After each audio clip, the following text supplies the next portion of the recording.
just arrived at Goblin Valley. Honestly, we're a little shaken up. We got about a foot from hitting a deer that just jumped out right in front of us, but we're okay. And so we're gonna stop here at the visitor center, pay our admission and go on forward. I am super pumped because Goblin Valley allows drone use for a $10 permit fee.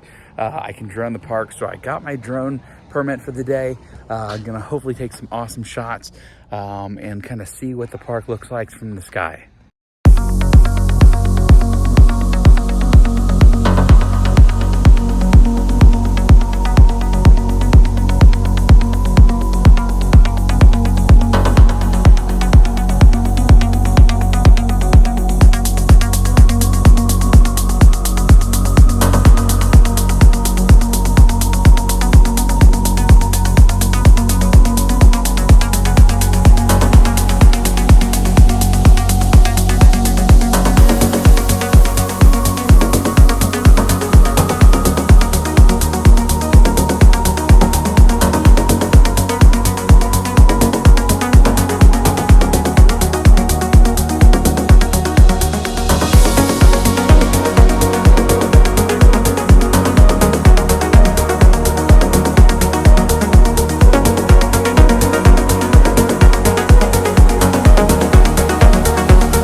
Goblin Valley is a super cool, one-of-a-kind experience.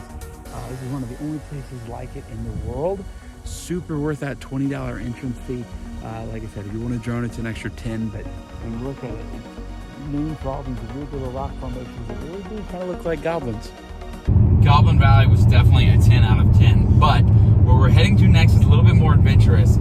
You can't really plug an address in to get to this place. You kind of have to follow some old school directions and kind of stop at the right rock formation. And so we've got pictures, we got maps. If it works out and we get there, I'll link those instructions into the description of this video. But for now, fingers crossed we make it.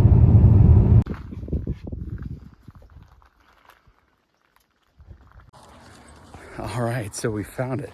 A little bit of difficulty, but so if you head from Hanksville, Utah, you head on 95 south, you go down about 25 miles until it junctions with 276. At that point, you go another 2 miles to mile marker 28, and you're gonna find a little drive off on the side of the road that is the beginning to Leprechaun Canyon. Leprechaun Canyon is a slot canyon similar to Antelope Canyon, made famous in Arizona, but we're expecting a really cool, fun hike, so it's gonna be awesome. Tell me something, it might just take the pain away. See, I've been thinking a million things I want to say. I don't think Deanna realized this hike was a little bit more rugged, a little less paved paths. But she's doing good energy-wise. It's Scary. She's worried about critters. So we're at the point where the slot canyons start. There's one on the left here that I've read online you can't explore too much. So we avoid that one and we go forward here where you can get in a little further. It's important to note that to get all the way in, you have to be ready to rock climb and canyoneer and that kind of thing. For normal hikers like us, you can only really get into the first part of things, but I've heard it's worth it just to go for that little distance. And they said that almost anyone can access it. Lots of families, young kids, that kind of thing. So still, we haven't got there yet, so we'll see what it looks like. All right, we finally made it to the start of the slot. Super cool, you can see back in there. It's about to get awesome. Look at that. Tight squeeze. So cool. Amazing. We're back in the midst of the slot canyon. This is so cool. Check this out. Super tight squeeze, and it just keeps going. I guess that's why they call it Leprechaun. Hovering for the kiss, 'cause I've been needing you like old-fashioned orange slice, sweet like daiquiri with strawberry crushed.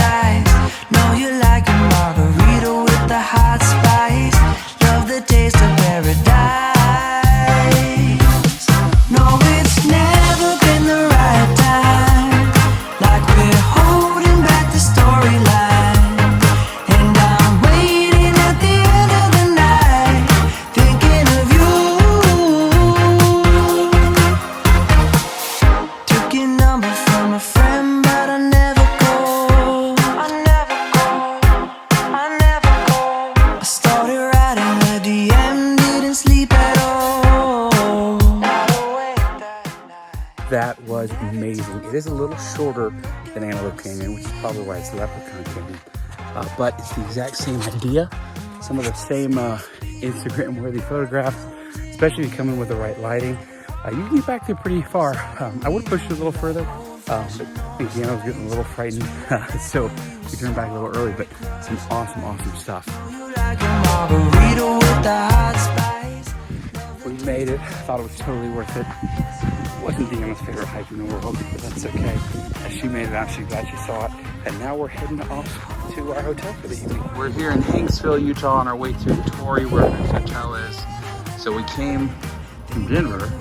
So we've come 410 miles, but we've gone a lot further than that. We've gone up and down quite a bit since then. But pretty cool.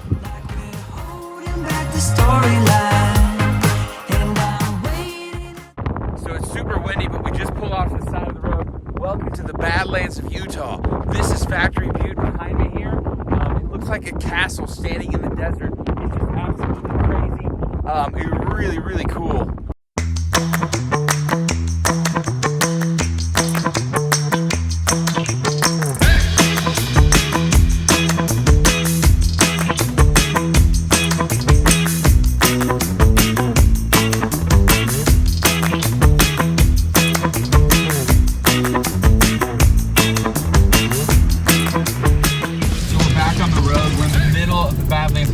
That giant towering structure behind us back there, which we'll be back to. It's a recreational area for motorized vehicles and that kind of thing. Obviously, we're not going to see a rental car there, so we can enjoy the fullness of it.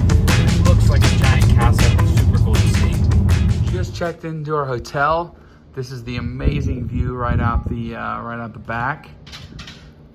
We're staying at the Nor Inn, literally right outside the park. Just a couple minutes drive, but super nice, roomy, spacious.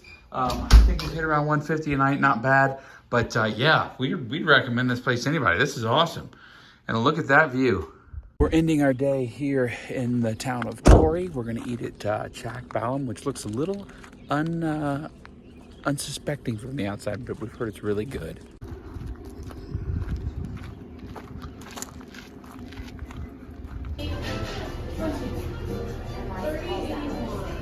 Everywhere we go on trips, I like to find a good local soda. This is not a local soda, but it's still more exciting than like Coke products. But I got the Mandarin, I don't even know how to say this, Mexican soda. It's super good.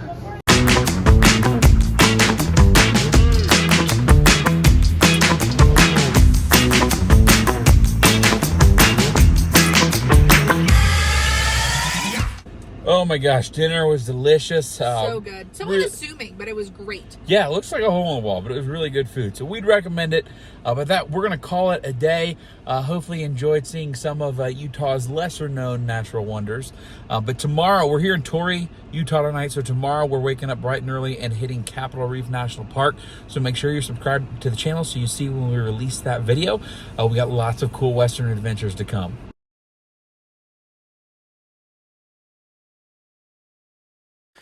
Deanna, on a scary scale of 1 to 10, where would you put this hike at? Very scary. I put it up there as like an 8.